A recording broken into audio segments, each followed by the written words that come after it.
Okay, so it is the beginning of November, and right now I am in Baja, California with John.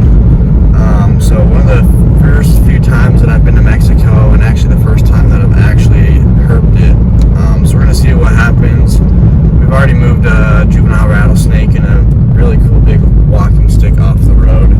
But I figured I'd start the intro now and try to film what we find from here on out. But we'll see what it goes. Hopefully a lot of lifers to come over the next couple of days. So it wasn't about until a day or two ago that I even realized that Couch's spade puts ranged all the way to Baja, California. But we did just cruise one right here. We'll get it off the road here.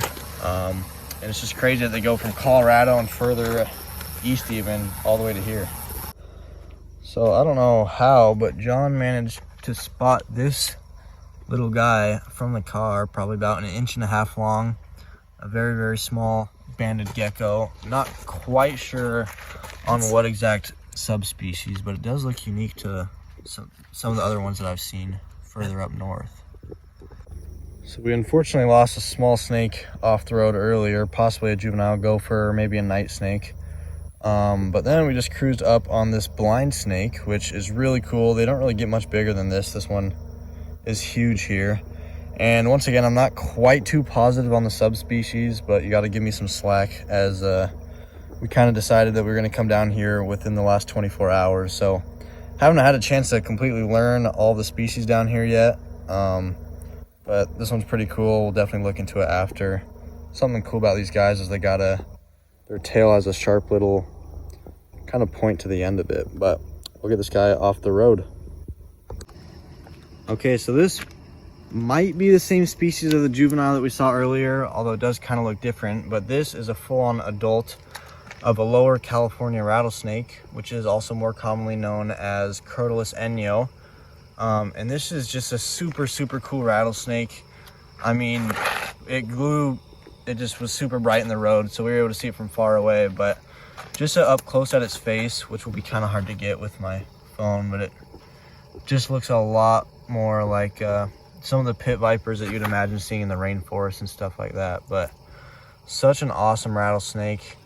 Looks a little bit skinny. I don't know if that's typical or not for the species, but definitely is doing well and moving around quick. But a lifer for me and John, and we are super stoked about this dude right here.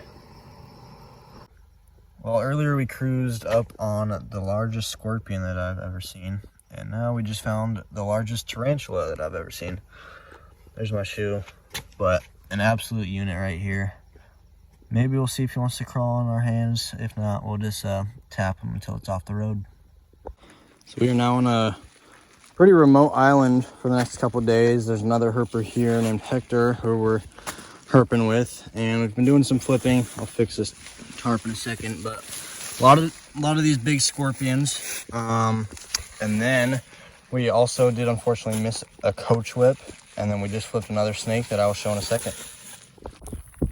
Okay, so we're gonna show Hector the other snake that me and John flipped, and right under that piece, this guy was flipped earlier, but he bolted away super fast, and we were more ready this time, and thankfully able to get a hold of this snake. And this is one of the ones I was wanting to see the most, and the day I had to kind of look at the species that were here, this Baja, California coach whip was definitely high up on the list.